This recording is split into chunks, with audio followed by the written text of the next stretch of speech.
Hello everyone, this is Shivam Bhaskar and today we are going to discuss about respiration, which is topic of chapter of biology class 10th life process. ठीक है, तो अब हम start करते हैं respiration को, जो कि आपका क्लास 10th का टॉपिक है बायो का। तो हम स्टार्ट करते हैं एनसीईआरटी से। क्या है, we have discussed nutrition in organism in last section में हमने देखा था डाइजेशन कैसे होता है, न्यूट्रिशन कैसे होता है ऑर्गेनिज्म में, वो हमने देख लिया था। The food materials taken in during the process of nutrition is used in a cell to provide energy for various life process. यहाँ जो लिखा हुआ है ये food energy provide energy for various life processes. ठीक है, जो वहाँ पे फूड एनर्जी जो हमें मिल रहा था वो बहुत सारे लाइफ प्रोसेसेस में यूज हो रहा था, न्यूट्रिशन में जो फूड एनर्जी मिल रहा था। ठीक है,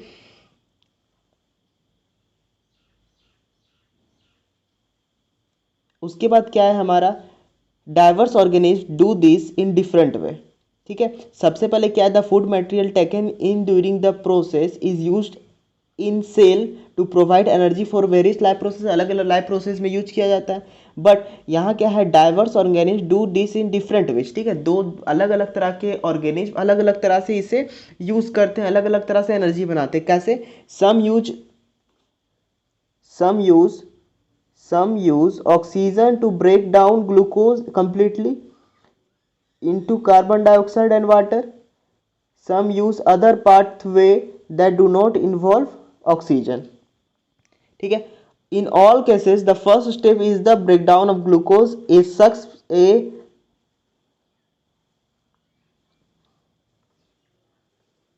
A six molecular compound into 3 carbon molecules called pyruvate. ठीक है, तो यहाँ पर आपको ये याद रखना है कि कुछ तरह के ऑर्गेनिज्म क्या करते हैं, ऑक्सीजनेटेड क्या करते हैं, ऑक्सीजन का यूज करते हैं ब्रेकडाउन ऑफ ग्लूकोज को तोड़ने के लिए। ब्रेकडाउन क्या है, oxygen use to break down glucose को कंप्लीटली तोड़ने के लिए ऑक्सीजन का यूज करते हैं। ग्लूकोज को तोड़ के कार्बन डाइऑक्साइड और वाटर में बदल देते हैं। और कुछ क्या करते हैं, यूज करते हैं बिना विदाउट इन्वॉल्विंग ऑक्सीजन, बिना ऑक्सीजन का इन्वॉल्व किए ही ब्रेक डाउन करते हैं। ठीक है, पर सबसे पहला फर्स्ट स्टेप क्या होता है दोनों केस में, कार्बन जो ग्लूकोज है 6 कार्बन मॉलिक्यूल 6,6H12O6 C6 क्या है आपका,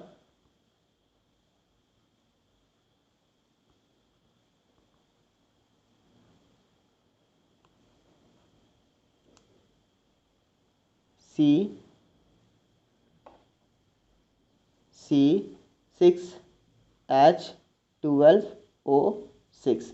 ठीक है, C6H12O6 जो आपका है क्या, C6H12O6 है, तो यही क्या है आपका ग्लूकोज का फॉर्मूला। तो ये 6 मॉलिक्यूल है कार्बन का इसमें, ठीक है 6 है, ठीक है कार्बन। तो वही चीज़ बोल रहा है कि 6 कार्बन मॉलिक्यूल को हम क्या कर देता है, ये 3 कार्बन मॉलिक्यूल में चेंज कर देता है। 3 कार्बन मॉलिक्यूल को हम क्या बोलेंगे, पायरूवेट बोलते हैं। The process takes place in cytoplasm. ठीक है, तो ये बहुत इंपॉर्टेंट है कि ये प्रोसेस कहाँ होता है, ये प्रोसेस है वो कहाँ होता है आपका, ये प्रोसेस आपका होता है साइटोप्लाज्म में। ठीक है, फर्दर द पायरूवेट में be converted into ethanol and carbon dioxide. उसके बाद आगे क्या होता है, इथेनॉल और कार्बन डाइऑक्साइड में चेंज हो जाता है। This process takes up in yeast during fermentation. Fermentation के टाइम में जब फर्मेंटेशन क्या होता है आपका, एक जगह ईस्ट लगा और भी जो उसको जो एनर्जी चाहिए, किसको चाहिए, ईस्ट को जो एनर्जी चाहिए उसी को बोलते हैं हम fermentation. This process takes place in the fermentation. Since the process takes place in the absence of air it is called anaerobic respiration. ठीक है, तो ये चीज हमें याद रखना है कि एक एनारोबिक रिस्पायरेशन होता है, एक होता है एरोबिक रिस्पायरेशन। एनारोबिक में क्या होता है, विदाउट ऑक्सीजन आपका होगा, और एरोबिक में क्या होगा, हाँ एनारोबिक में विदाउट ऑक्सीजन और एरोबिक में विथ ऑक्सीजन। ठीक है, ऑक्सीजन रहेगा तब। अब देखिए ब्रेक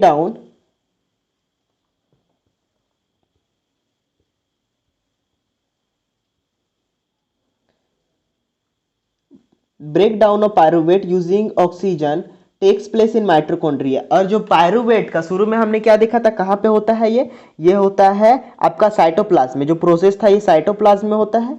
ठीक है, यहाँ देखिए ये साइटोप्लाज्म में होता है। ठीक है, ये प्रोसेस ठीक है, ये साइटोप्लाज्म में होता है। और यहाँ पर क्या है, पायरुवेट कहाँ टूटता है, pyruvate using oxygen takes place in, कहाँ लेता है पायरुवेट ऑक्सीजन आपका, माइटोकॉन्ड्रिया में। ठीक है, अब है क्या, this process breaks up the 3 carbon pyruvate molecule to give 3 molecule of carbon dioxide. ये आपका जो प्रोसेस है, ये प्रोसेस जो रिस्पायरेशन का है, वो क्या करेगा, 3 मॉलिक्यूल कार्बन का जो पायरुवेट मॉलिक्यूल है उसको क्या करेगा, 3 मॉलिक्यूल ऑफ कार्बन डाइऑक्साइड में चेंज कर देगा। अब यहाँ फिगर हम क्लियर सब कुछ समझ में आ जाएगा हमें। यहाँ the other product is water, इसमें अलग अदर प्रोडक्ट क्या हो जाएगा आपका, वाटर हो जाएगा। Since this process takes place in the absence of in the presence of oxygen, so इसीलिए हम इसे क्या बोल देंगे, इसीलिए हमें क्या, इसे क्या बोल देंगे, एरोबिक रिस्पायरेशन बोल देंगे। The release of energy in aerobic respiration is lot greater than anaerobic. हाँ, ये चीज़ है कि अगर हम ऑक्सीजन, कोई ऑर्गेनिज्म ऑक्सीजन लेके रिस्पायरेशन कर रहा है और एक ऑर्गेनिज्म एनारोबिक रिस्पायरेशन कर रहा है, मतलब विदाउट ऑक्सीजन रिस्पायरेशन कर रहा है, तो एरोबिक रिस्पायरेशन में क्या होगा, ज़्यादा एनर्जी प्रोड्यूस होगा एनारोबिक रिस्पायरेशन के रिस्पेक्ट में। Sometimes when there is a lack of oxygen, पर देखिए यहाँ पर कुछ समय अगर कभी आप लैक ऑफ ऑक्सीजन रहा हमारे मसल सेल में लैक ऑफ ऑक्सीजन रहा, तो another pathway for breaking down pyruvate is taken. एक और पाथ हो जाता है, मतलब एक और तरीका से पायरुवेट का ब्रेक डाउन होता है। यहाँ क्या होता है, here pyruvate is converted into lactic acid which is also a 3 carbon molecule. यहाँ पर क्या होगा, पायरुवेट जो आपका मॉलिक्यूल है पायरुवेट, ठीक है, पायरुवेट वो क्या होगा, लैक्टिक एसिड में कन्वर्ट हो जाएगा, जो कि वो भी क्या है, 3 कार्बन मॉलिक्यूल है।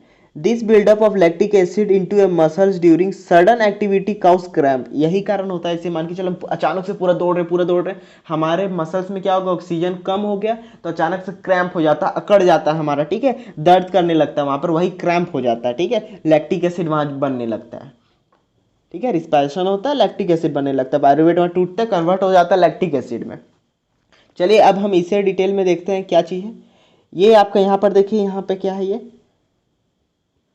ये आपका ग्लूकोज है। ठीक है, ग्लूकोज 6 कार्बन कंपाउंड है। इसे हम साइटोप्लाज्म में क्या होगा आपका, पायरुवेट साइटोप्लाज्म में जाएगा, pyruvate 3 carbon molecule plus energy निकलेगा। अब पायरुवेट जो 3 कार्बन मॉलिक्यूल है, अब्सेंस ऑफ ऑक्सीजन में कहाँ रहेगा, ईस्ट में। इथेनॉल कार्बन डाइऑक्साइड और एनर्जी बनाएगा। इथेनॉल क्या होता है आपका, 2 कार्बन मॉलिक्यूल होता है। इथेनॉल का क्या हो जाएगा, C2 meet ethanol C2H5OH।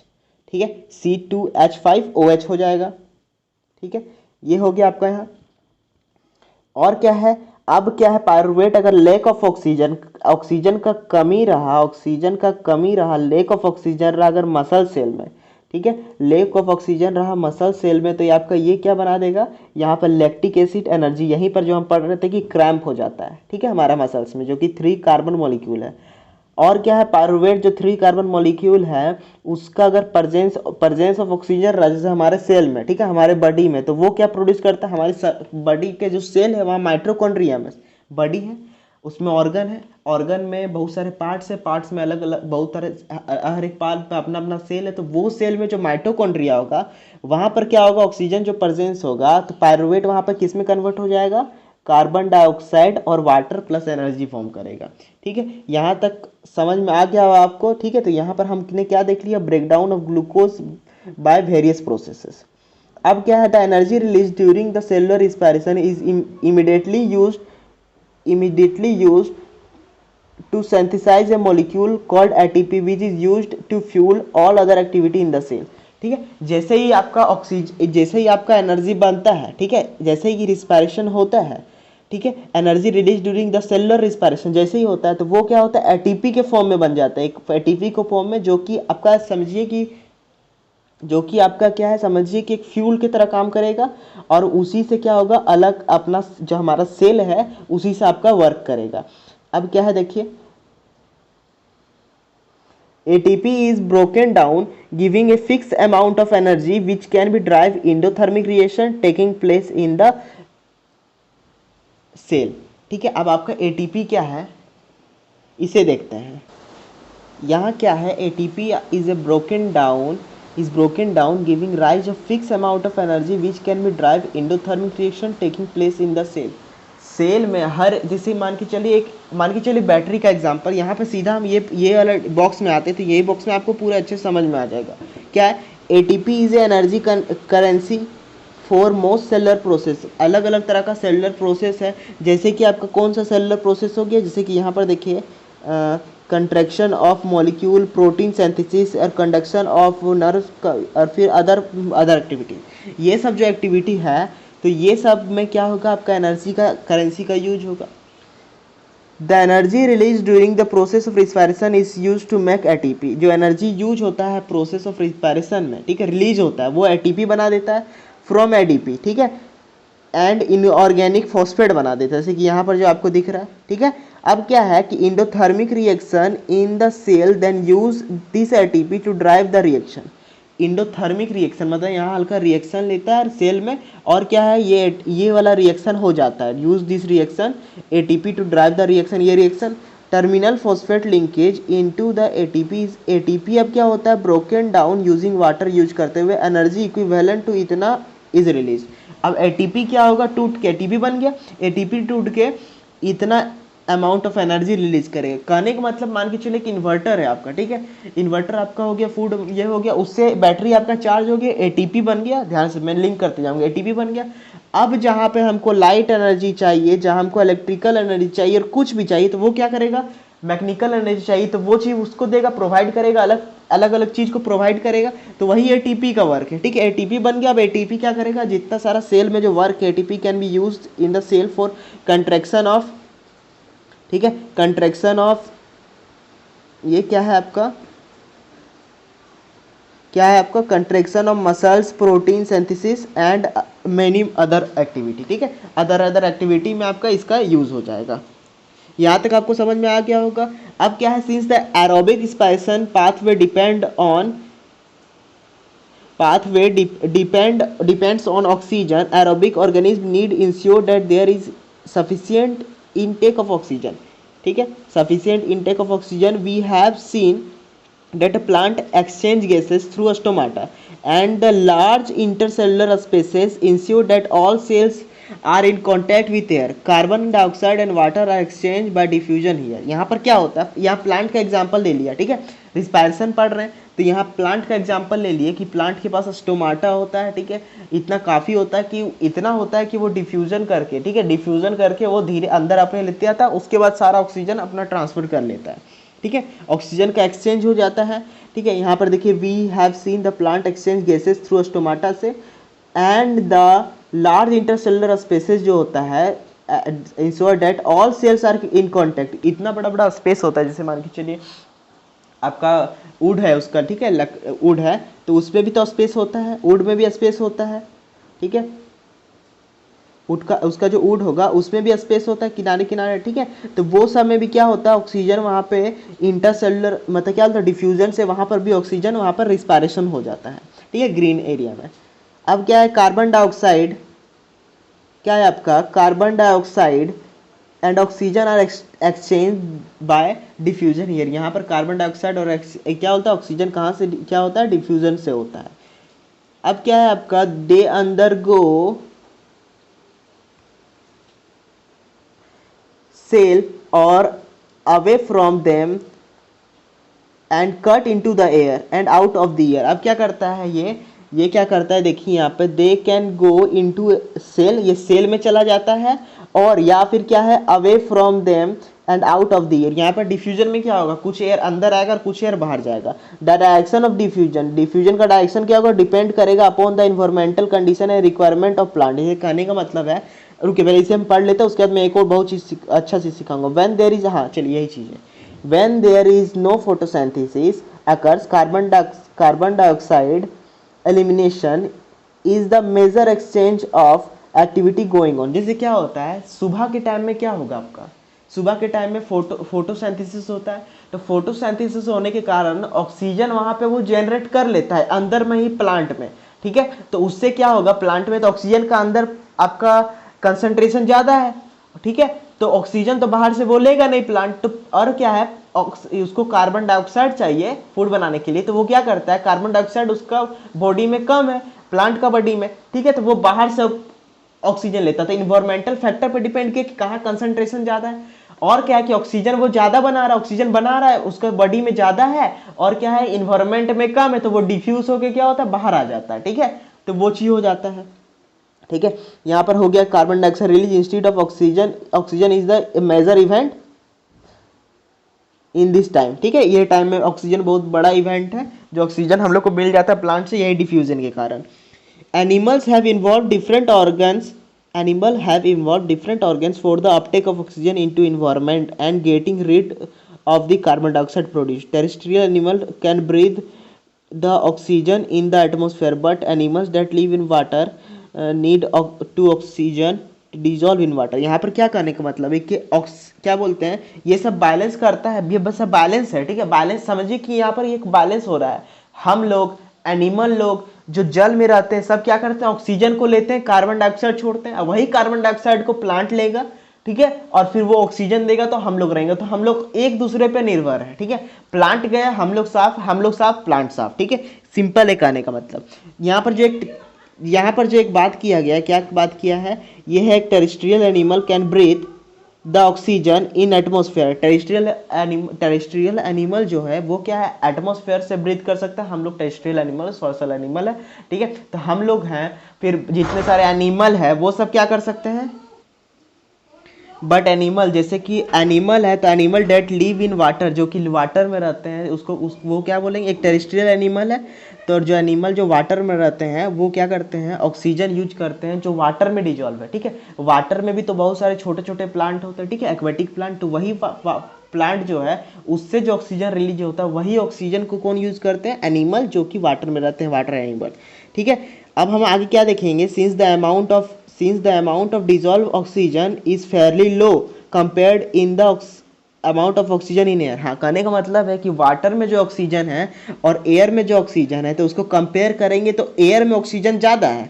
The rate of breathing in aquatic animal is much faster. जैसे कि मान के चलिए आपके पास आप हाँ, तो हम क्या देख रहे थे, हमने देखा था जैसे कि मान के चलिए वहाँ पर पानी में, वाटर में क्या ऑक्सीजन कम है, पर ऐसा नहीं है ना कि एनिमल को ऑक्सीजन नहीं चाहिए, कम ही ऑक्सीजन चाहिए, ऑक्सीजन तो उसको उतना ही चाहिए जितना हमें भी चाहिए, तो वो क्या करेंगे, ऑक्सीजन को जल्दी जल्दी जल्दी जल्दी जल्दी जल्दी लेंगे ताकि उतना ऑक्सीजन उन्हें मिल पाए, ठीक है, ऑक्सीजन कम है, ठीक है, वाटर में डिजॉल्व है पूरा ऑक्सीजन, तो वो वाटर अंदर लेते हैं, उसमें जितना ऑक्सीजन लेता है वो लेते हैं, तो जल्दी जल्दी जल्दी जल्दी क्या करते हैं, ऑक्सीजन को लेते हैं। पर यहाँ पर क्या है, हमारा ऑक्सीजन हमारा एक्सेस अमाउंट में है, ठीक है, काफ़ी अमाउंट में, इनफ अमाउंट में, तो हम आराम से धीरे से ऑक्सीजन को लेते हैं, ठीक है, आप ऑब्जर्व कर सकते हैं।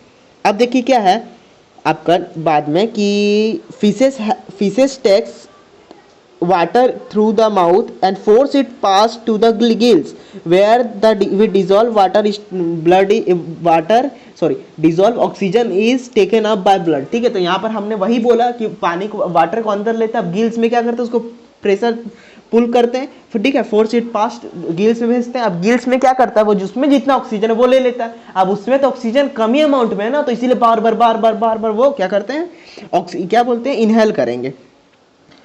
Terrestrial organisms use oxygen in atmosphere for respiration. This oxygen is absorbed by different organ in different animals.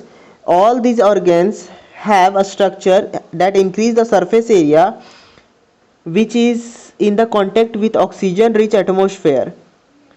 Such the exchange of oxygen and carbon dioxide has take place across the surface. The surface is fine and delicate। देखिए यहाँ पर क्या करने का मतलब है कि जितना सारा ऑर्गेनिज्म है उसका एक स्ट्रक्चर होता है, ऐसा स्ट्रक्चर होता है ताकि वो क्या करता है, उतना ऑक्सीजन को ले सके। जैसे हम अपना नोज से ऑक्सीजन को लेते हैं तो हमारा लंग्स बना हुआ है, लंग्स में क्या होता है कि ब्लड सीधा कॉन्टेक्ट में आता है, किसका, ऑक्सीजन का आता है, ठीक है, ब्लड सीधा ऑक्सीजन को अपने में ले लेता है, ठीक है, तो एक क्या बोलते हैं उसको, बैलून लगा स्ट्रक्चर होता है, ठीक है, बैलून लगा स्ट्रक्चर से क्या होता है, ऑक्सीजन हमारे ब्लड में आ जाता है, ठीक है। तो एक एरिया बना हुआ है, ठीक है, एक ऐसा स्पेसिफिक पार्ट बना हुआ है। उसी तरह से सारे एनिमल में ऐसा ही होता है, ताकि क्या होता है, ऑक्सीजन अच्छे से उनके बॉडी में आ सके। In order to protect this surface, it is actually placed within the body, so there have to be passages that will take air to this air, ठीक है। इसीलिए जैसे कि मान के चलिए यहाँ जो अभी बात कर रहा था वो लंग्स का बात कर रहा था, ठीक है। अब क्या बोल रहा है कि यहाँ अब क्या बोल रहा है कि in order to protect the surface, वो सरफेस को बचाने के लिए, ठीक है, क्योंकि वो बहुत सॉफ्ट सरफेस होगा, ठीक है। जैसे हमारा लंग्स है, ठीक है, लंग्स हमारा एक सॉफ्ट सरफेस, इसीलिए हमारा जो ऊपर में बोन है इसीलिए बनाया गया, ठीक है, सॉफ्ट सरफेस। अब क्या है कि वहां पर ऑक्सीजन का एक्सचेंज होता है, कार्बन डाइऑक्साइड का एक्सचेंज होता है, ठीक है, गैसेस एक्सचेंज होता है, तो वो एक सॉफ्ट सरफेस, तो उसको बचाने के लिए समझिए कि एक पाइप टाइप का बनाया गया है, और उसे हम अंदर में अपना बॉडी के अंदर रखा हुआ। तो हमारा नोज से क्या आपका जो आपका ये एयर ट्यूब बना हुआ है, ठीक है, विंड पाइप बना हुआ है, तो वही चीज है, विंड पाइप क्या होता है, उसको प्रोटेक्ट कर लेता है। In addition there is a mechanism for moving the air in and out this area where oxygen is absorbed, ठीक है। In addition there is a mechanism of moving the air, ठीक है। यहाँ पर एक मैकेनिज्म चलता है। मैकेनिज्म करने का मतलब है कि इनहेल करते हैं हम लोग, सांस अंदर लेते हैं और सांस बाहर लेते हैं, तो सांस अंदर लेने को इनहेलेशन बोलते हैं और सांस बाहर लेने को एक्सहेलेशन बोलते हैं, ठीक है। ये यहाँ पे चलता रहता है, ये एरिया के पास, मतलब लंग्स के पास, और वहाँ पे ऑक्सीजन का एब्जॉर्प्शन हो जाता है, ठीक है। इन ह्यूमन बीइंग में क्या होता है, the air is taken into the body through nostril, नाक है उसमें जो पैसेज है उसको नोस्ट्रिल बोल देंगे। The air is Passage through the nostril is filter through by the fine air, हमारे नोज में जो देखिएगा छोटा छोटा हेयर होगा, ठीक है, उसको फाइन एयर बोलते हैं। तो वहाँ से क्या होगा, आपका एयर पासिंग जो करेगा वो फिल्टर हो जाएगा। अब क्या है, the passage is also lined with mucus which helps in this process. अब यहाँ पर क्या है, जो क्या बोलते हैं, पैसेज जो है, पैसेज मतलब होगा आपका पाइप टाइप का, ठीक है। तो वहाँ पर एक लाइंड स्ट्रक्चर है जो कि म्यूकस है, ठीक है, वो जेली लाइक स्ट्रक्चर होगा। वो क्या करता है, वहाँ पर from here air Passage through the, देख सकते हो आपका जो गर्म के समर के टाइम में क्या होता है, कितना गर्म एयर होता है, तो वो क्या करता है, उसको कूल कर देता है। Through with the throat and the lungs the rings of cartilage are present in the rings of cartilage in present in the throat. अब यहाँ जो गला है हम देख सकते हैं एक रिंग बना हुआ है, ठीक है, तो वो कार्टिलेज का रिंग है और इसे ये थ्रोट बोलते हैं इसको। अब क्या, that ensure that air passage does not collapse, ये इसीलिए बना हुआ है कि जो एयर का पैसेज है, ठीक है, एयर का जो नली है, ठीक है, विंड पाइप है, वो कोलैप्स नहीं कर जाए, चिपक ना जाए, ताकि एयर पास ही नहीं कर पाएगा, ठीक है। क्या हुआ, ठीक है। अब यहाँ पे हमारा पूरा फिगर दिया हुआ है रिस्पायरेशन का, ह्यूमन रिस्पायरेशन का, ठीक है। अगर आपका फिगर तो एग्जाम में आता है, आ भी सकता है, ठीक है, तो ये आप इसे फिगर को यूज़ कर सकते हैं एग्जाम में। तो ये आपका क्या है, यहाँ पर देखिए, सबसे पहले क्या होता है, आपका माउथ कैविटी है ये, और नेसल पीसेस। तो आप यहाँ देख रहे होंगे कि दोनों का क्या होता है, पाइप एक ही में होता है जुड़ा हुआ, ठीक है, विंड पाइप। अब देखिए क्या, नेसल पीसेस से जैसे एयर गया तो वो जाता है सबसे पहले आपका फायरनेक्स में जाता है, ठीक है, फायरनेक्स में, अब उसका लायरनेक्स में जाएगा, उसका ट्रेकिया में जाएगा, उसका रिंग ऑफ कार्टिलेज है उसके ऊपर। अब क्या है, अंदर जाएगा तो सबसे पहले ब्रोंकी में जाएगा, ये जो पार्ट हो गया ये, ठीक है, यहाँ पे ये जो आपका पार्ट हो गया ये, ठीक है, ये जो आपका पार्ट हो गया, ठीक है, ये आपका हो गया यहाँ जो ये हो गया ब्रोंकी, ठीक है, ये हो गया ब्रोंकी, और उसके बाद उससे जो छोटा छोटा पार्ट निकल गया वो आपका क्या हो गया, ये हो गया ब्रोंकियोल्स, ठीक है, ये हो गया ब्रोंकियोल्स। और क्या है, उसमें जो छोटा छोटा पार्ट बना हुआ है, उसमें जो छोटा छोटा पार्ट आपको दिख रहा है ये, तो वो आपका क्या हो गया, अल्वियोली हो गया, ठीक है। अल्वियोली, ये जो आपका अल्वियोली, ये छोटा छोटा पार्टिकल, छोटा छोटा पार्ट ऐसे करके बना हुआ है, ऐसे करके जो बना हुआ है गोल गोल सा पार्ट होगा, ठीक है। यहाँ छोटा छोटा देखिए, मैं दिखा देती हूँ, यहाँ जो आपको दिख रहा है, ये जो आपको दिख रहा है, ठीक है, ये जो आपको दिखा, ये आपका क्या है, अल्वियोली है, ठीक है। इसी में क्या होता है, जैसे ही एयर आता है, जब एयर आता है तो इसी में जाके क्या होता है, स्टोर होता है, ठीक है, और यहीं से क्या होता है, गैसेस एक्सचेंज होता है, ब्लड और ऑक्सीजन कार्बन डाइऑक्साइड, ये सब आपका एक्सचेंज होता है यहीं से, ठीक है। तो यहाँ तक हम समझ गए। अब क्या है, यहाँ पर इसे हम लाइन बाय लाइन समझ लेंगे तो हमें पूरा क्लियर से अच्छे से समझ में आ जाएगा। With the lungs, the passage divides into a smaller and smaller tube, finally terminate in balloon-like structure, जो मैंने alveoli बोला, ठीक है, जिसे हम alveoli बोलते हैं. सिंगुलर, अगर सिंगुलर इसका रहा तो alveolus, अगर सब साथ में बोलना चाहे तो इसको alveoli, ठीक है. The alveoli provide a surface where the exchange of gases takes place. ये surface provide करता है जहाँ पे gases exchange होता है, ठीक है. The wall of the alveoli contain an extensive network of blood vessel. यहाँ जो इसका जो wall बना हुआ है, ठीक है, वो एक बहुत ज़्यादा मात्रा में ब्लड वीजल, एक नेटवर्क है, ठीक है, ब्लड वीजल का. उससे क्या होता है, as we know have seen in ear when we breathe in, जैसे कि हम लोग सांस को लेते हैं तो क्या होता है, हमारा रिब क्या होता है, वो लिफ्ट कर जाता है, बट ऊपर आ जाता है, ठीक है. एंड फ्लैटन आवर डायफ्रैगम, ठीक है. डायफ्रैगम क्या होता है मैं आपको दिखा देता हूँ, ठीक है. डायफ्रैगम क्या होता है आपका, डायफ्रैगम का, चलिए ये जो देखिए यहाँ पे, ये जो आपको फिगर दिख रहा है आपके इमेज वीडियो में, ठीक है, ये वीडियो आपका क्या होगा, ये आपका डायफ्रैगम है. इससे मैंने हटा लिया. अब क्या है, एज वी हैव सीन, अब क्या है, the chest cavity becomes larger. जैसे हम सांस लेंगे तो हमारा चेस्ट कैविटी जो है, ठीक है, हमारा छाती क्या होता है, चेस्ट क्या होता है, एक बड़ा हो जाता है, ठीक है. जैसे ही हम सांस को छोड़ते हैं तो वो हल्का कोलेप्स कर जाता है, ठीक है, छोटा हो जाता है. फिर हम सांस लेंगे तो बड़ा हो जाएगा, फिर सांस लेंगे तो छोटा हो जाएगा, ठीक है. तो ये चीज़ बोलना चाह रहे हैं यहाँ पे. अब क्या है देखिए, एंड फ्लैटन आउट डायग्राम्स, और क्या है, because of this air is sucked into the lungs and fills the expanded alveoli. ये क्यों होता है, इसके कारण क्या होता है, और ये क्यों होता है, क्योंकि लंग्स में जो अल्वियोली है उसमें एयर फिल हो जाता है, इसीलिए वो क्या होता है, लंग्स का साइज बड़ा हो जाता है, ठीक है. अल्वियोली का साइज वो बड़ा हुआ, अल्वियोली लंग्स में, तो लंग्स का साइज बड़ा हुआ, तो हमारा चेस्ट, और चेस्ट लंग्स का हमारा चेस्ट में, तो हमारा चेस्ट का भी साइज बड़ा हो गया. The blood vessel, the bloods bring carbon dioxide from the rest of the body for the release into the alveoli. और क्या है कि यहाँ पर जैसे कि हम जैसे कि यहाँ पर क्या हुआ, जैसे बोल रहा है कि ब्लड क्या करता है, हमारा पूरे शरीर से कार्बन डाइऑक्साइड को अल्वियोली के पास ले आता है रिलीज करने के लिए, ठीक है. ब्लड इज सक्ड, ठीक है, blood is sucked into the lungs, lungs में आ जाता है, ठीक है. जितना भी जो आपका क्या बोला, सबसे पहले बोला था ब्लड विजल था, ठीक है. तो ब्लड विजल से क्या होता है, कार्बन डाइऑक्साइड आएगा और अल्वियोली में आ जाता है कार्बन डाइऑक्साइड, उसके क्या होता है, वो लंग्स में आ जाता है, वही लंग्स से फिर हमारा बाहर चला जाएगा. The oxygen in the alveolar air takes up by the blood in the alveolar blood vessel to transport to. अब क्या होता है यहाँ पर समझिए सिंपल में, हमारा बॉडी से जो कार्बन डाइऑक्साइड आया वो अल्वियोली में गया, लंग्स में आके वो बाहर चला गया, ठीक है. फिर क्या है, हमारा जो हम एटमॉस्फेयर से जो ऑक्सीजन लिए वो हमारा अल्वियोली में, और अल्वियोली जो ब्लड विजल है उससे जाके हमारे पूरे ब्लड विजल में, हमारा पूरा बॉडी सेल में ट्रांसपोर्ट हो गया, ठीक है. During the breathing cycle taken in or let out, the lungs always contain a residual volume of air so that there is sufficient time for oxygen to be absorbed and for the carbon dioxide to be released, ठीक है. हम जब सांस लेते हैं तो एक sufficient, ठीक है, एक अमाउंट ऑफ ऑक्सीजन हमारा लंग्स में जाता है, ठीक है. उसके बाद जब हम इसे रिलीज करते हैं तो उतना ही टाइम में क्या होता है, हमारा ऑक्सीजन हमारा सेल में पहुंच जाता है. मतलब क्या है कि हमारा सारे सेल में, और वही उसी समय क्या होता है, हमारा सारा सेल से ऑक्सीजन कार्बन डाइऑक्साइड जो है हमारे लंग्स के पास आ जाता है वही समय में, ठीक है.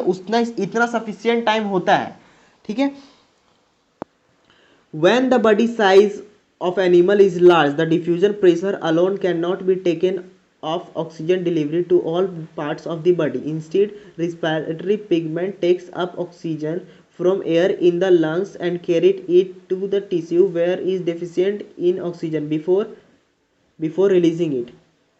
In human being, the respiratory pigment is hemoglobin which has a high affinity for oxygen. जिसे कहने का क्या मतलब है, जब एक बॉडी साइज अगर लार्ज है एनिमल का तो diffusion pressure alone can not be take care of oxygen delivery, ठीक है. सिर्फ डिफ्यूजन के कारण ही आपका ऑक्सीजन का डिलीवरी नहीं होगा सारे पार्ट में. इसके लिए क्या होता है, इंस्टेड रिस्पिरेटरी पिगमेंट एक होता है जो क्या करता है, ऑक्सीजन को क्या करता है, एयर से इन द लंग्स में और carried it to the tissue, अलग अलग टिश्यू में which are deficient in oxygen, जिसमें क्या होता है ऑक्सीजन की कमी होती है, वहाँ पे वो पहुँचा देता है। बिफोर रिलीजिंग इसको रिलीज करने से पहले ही क्या करता है, इसे पहुँचा देता है। ठीक है, जैसे कि हम ऑक्सीजन को लिए तो हमारा जो जो बॉडी पार्ट्स में जहाँ पर ऑक्सीजन नहीं है पहले वहाँ जाएगा। ठीक है, तो ये वर्क कौन करता है, ह्यूमन बीइंग में क्या होता है, एक रिस्पिरेटरी पिगमेंट होता है हीमोग्लोबिन, इसी के कारण क्या होता है आपका ब्लड रेड होता है, which has a very high affinity for oxygen. ठीक है, इसके पास बहुत काफ़ी मात्रा में एफिनिटी होता है ऑक्सीजन के लिए। This pigment is present in the red blood corpuscles. ठीक है, यही बोला गया है कि रेड ब्लड कार्पोलस में क्या पाया जाता है, हीमोग्लोबिन। ठीक है, इंपॉर्टेंट है, नोट डाउन कर लीजिए। This pigment is present in the red blood corpuscles. ठीक है, respiratory pigment haemoglobin has a very high affinity for oxygen. Carbon dioxide is more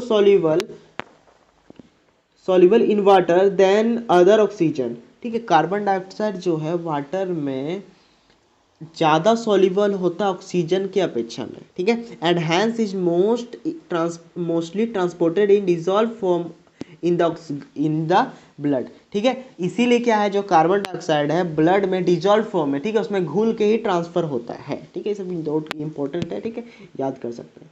अब यहाँ पर क्या है, हमारा जो रिस्पिरेटरी सिस्टम है वो खत्म हो गया।